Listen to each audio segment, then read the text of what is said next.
तस्वीरें आपके TV screen पर। ये जाम की पहली तस्वीर और दूसरी तस्वीर आप देख पा रहे हैं किस तरीके से बैरिकेड यहां पर लगा दिए गए हैं और किसान जो है वो सड़कों पर उतर आए हैं। और दूसरी तस्वीर में भी आप देख सकते हैं पुलिस अपनी ओर से पूरे इंतजाम करके बैठी है। पूरी तरह से जो चेकिंग पोस्ट को लेकर यहाँ पर पूरी तरह से इंतजाम किए गए हैं, बैरिकेडिंग यहाँ पर कर दी गई है, सुरक्षा की दृष्टि से पूरे पुख्ता बंदोबस्त किए गए हैं। लेकिन इन सब की वजह से जो नोएडा और दिल्ली वासी हैं उन्हें काफी दिक्कत हो रही है। नोएडा दिल्ली बॉर्डर पर भीषण जाम लग चुका है और इस जाम की स्थिति से आमजन को काफी परेशानी हो रही है। आवाजाही जो कर रहे हैं लोग, उन्हें काफी दिक्कतों का सामना करना पड़ रहा है। और देखिए, किसानों ने आज दिल्ली कूच का ऐलान किया था और उसी की दृष्टि से पहले ही जो इंतजामात हैं पुलिस प्रशासन की ओर से वो कर लिए गए थे। और अब तस्वीरें आपके सामने हैं। ये पहली तस्वीर और दूसरी तस्वीर में आप देख पा रहे हैं साहब कि कितनी संख्या में किसान जो है वो पहुंच रहे हैं। नोएडा दिल्ली बॉर्डर पर भीषण जाम की स्थिति हो गई है और ऐसे में जो आमजन है उन्हें दिक्कतों का सामना करना पड़ रहा है। जाम से लोगों को भारी परेशानी हो रही है और ये बड़ी संख्या में किसान जो हैं वो पहुंचे हैं दिल्ली कूच के लिए। और ऐसे में सुरक्षा की दृष्टि से पुख्ता इंतजाम पुलिस प्रशासन की ओर से। नोएडा की तस्वीर आपको दिखा रहे हैं आपके टीवी स्क्रीन पर, जहां पर आप देख सकते हैं किस तरीके से यहां पर सड़कों पर वाहनों की लंबी कतारें लगी हैं। हालांकि जो यातायात पुलिस है वो इस जाम को खुलवाने का पूरा प्रयास कर रही है, लेकिन तस्वीरें आप साफ देख पा रहे हैं धीमे धीमे किस तरीके से जो गाड़ियां हैं वो चल रही हैं, क्योंकि जाम की स्थिति बेहद खतरनाक यहां पर बनी हुई है। और ऐसे में दिल्ली और नोएडा वासियों को काफी दिक्कत का सामना करना पड़ा। और चलिए, इससे पर ज्यादा जानकारी के लिए हमारे साथ हमारे वरिष्ठ संवाददाता राजकुमार चौधरी फोन लाइन पर जुड़ चुके हैं। राजकुमार, क्योंकि देखिए तस्वीरें लगातार टीवी स्क्रीन पर है किस तरीके से नोएडा दिल्ली बॉर्डर पर जाम की स्थिति बन गई है और यातायात पुलिस लगातार प्रयास कर रही है कि इस जाम को जल्द से जल्द खुलवाया जाए। क्या कुछ स्थिति है?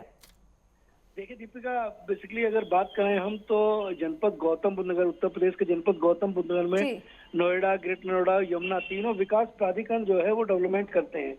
उनका डेवलपमेंट करने का जो तरीका है वो किसान से जमीन लेकर उसको डेवलप करके आगे उसको फर्दर लोगों को उपलब्ध कराना है। किसानों का आरोप ये है कि उनकी जो डिमांड्स है, उनकी जो मांग है, क्योंकि उनके साथ जमीन जब ली जाती है उस समय उनको 10% जमीन जो है विकसित करके दी जाएगी, भूखंड दिए जाएंगे और तमाम जो मांगे हैं उन मांगों को लेकर लंबे समय से गौतम बुद्ध नगर के जो किसान हैं वो प्राधिकरणों पर धरना प्रदर्शन करते रहे हैं।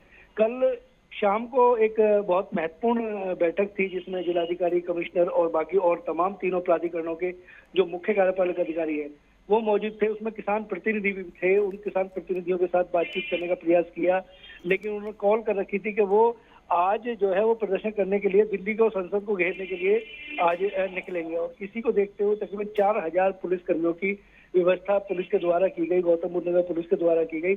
और ये जो दीपिका जो मसला है पूरा, क्योंकि अगर इसको हम देखें तो लखनऊ जाने का जो रास्ता है वो भी कहीं ना कहीं दिल्ली से अगर किसी को लखनऊ जाना है तो उसको ग्रेटर नोएडा यमुना एक्सप्रेसवे से जाना होगा।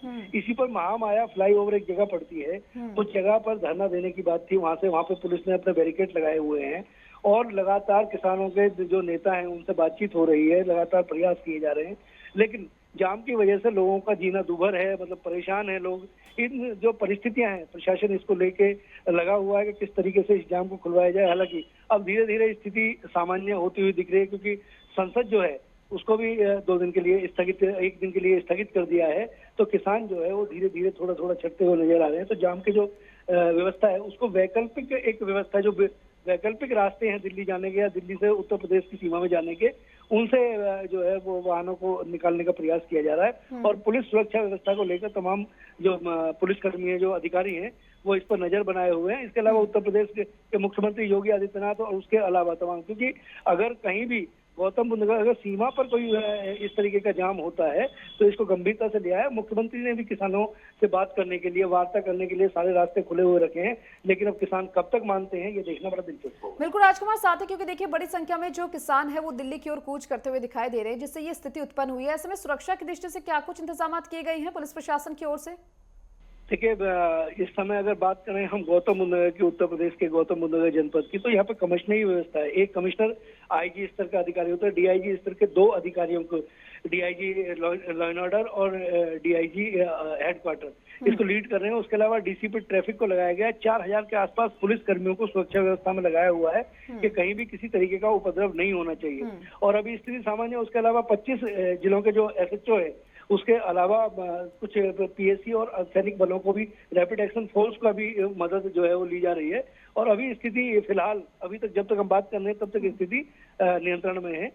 पुलिस अधिकारियों को स्पष्ट तौर पर कहना है कि वो सामंजस्य बनाने का प्रयास कर रहे हैं, किसानों और प्राधिकरणों के बीच में बातचीत कराने का प्रयास कर रहे हैं, और शायद हो सकता है कि किसान शाम तक मान भी जाए। चलिए, बहुत बहुत शुक्रिया राजकुमार, आपका तमाम जानकारी को विस्तार से साझा करने के लिए।